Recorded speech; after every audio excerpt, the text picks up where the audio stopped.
Xin chào tất cả các bạn sinh viên. Hôm nay chúng ta có một chủ đề mà tôi nghĩ rằng là tôi cũng rất muốn chia sẻ với các bạn là vấn đề có tính chất tương đối là nóng, là vấn đề đạo đức.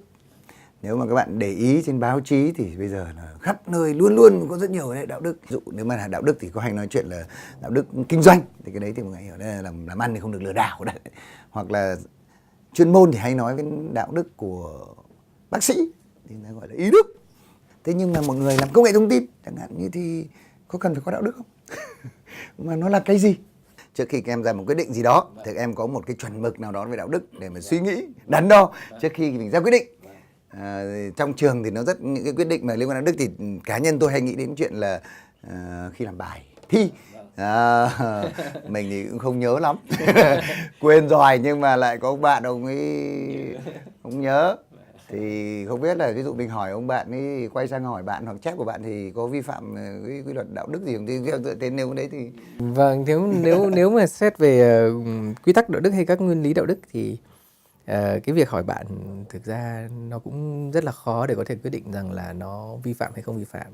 Nó vì nó tùy từ cách tiếp cận.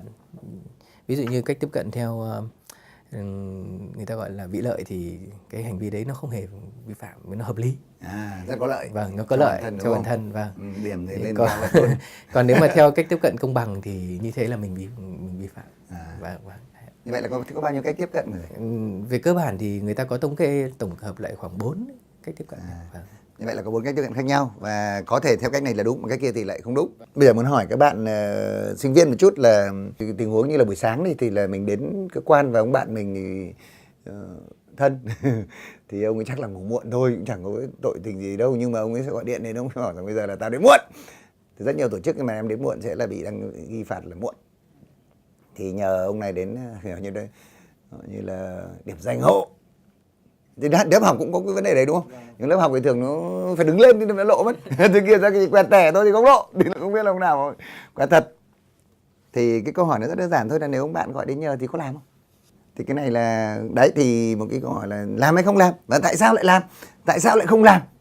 Bản thân em sẽ không quẹt thẻ hộ ạ.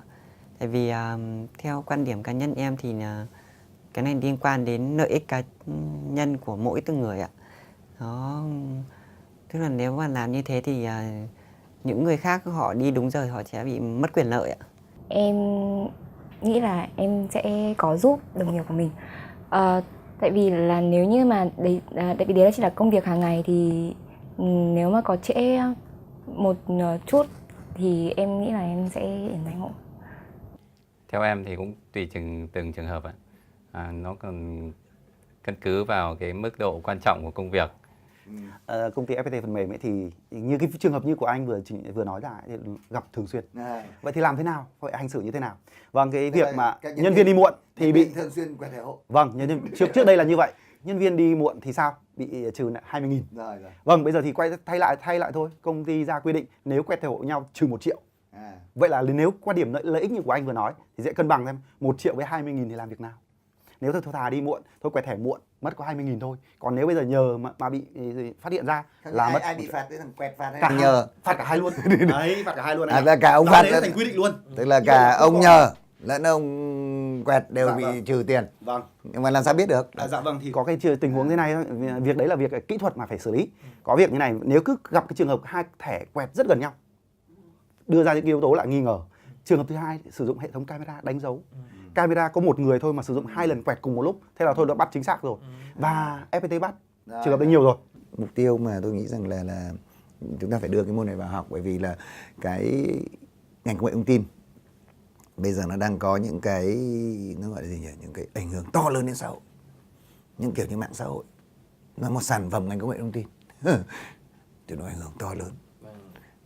Đấy là cái thành đường nó nhìn thấy bên ngoài, như là cái câu chuyện của Facebook, chúng ta thấy rằng ấy, cái ông lập trình ông đã tính sẵn cái việc sau này ông lấy thông tin của khách hàng rồi.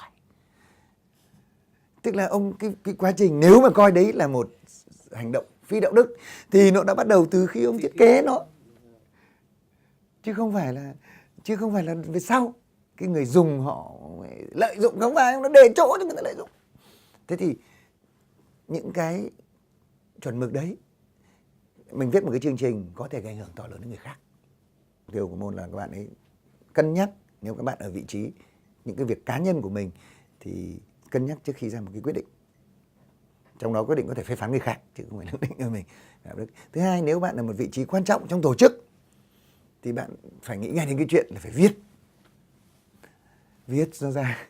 Nếu muốn tổ chức của mình hành xử một cách có đạo đức. Thì đấy là cái nội dung mà Phunix sẽ dự định đưa vào trong cái môn này. Thì tóm tắt cái như thầy Dương nói lúc nãy, nó sẽ có mấy cái phần chính. Là phần đầu tiên nó nói về những khái niệm căn bản của đạo đức, tức là những cách tiếp cận. Như thầy Dương nói là cách tiếp cận chuẩn mực đạo đức khác nhau trên thế giới, người ta đã tổng kết lại rồi. Chúng ta bây giờ chúng ta không biết rồi. Hóa ra cách tiếp cận như vậy để tiếp cận một vấn đề. Cái thứ hai là có một số những cái vấn đề mà bây giờ nó đang rất là hot, ví dụ như là vấn đề là tự do cá nhân, tức là thế nào là các gọi là tiếng riêng tư của thông tin. Thì cái gì về riêng tư, cái gì thì mình đưa lên Facebook thì có là riêng tư hay vẫn là của mình hay là đã là của public, ai dùng cũng được. Cái thứ hai là vấn đề nó gọi là bản quyền. Đấy.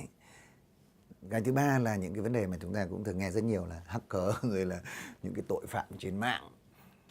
Đấy thì là những cái gọi là nó gọi là quyền tự do ngôn luận, như thế thì Dương cũng nói, tức là quyền được phát ngôn.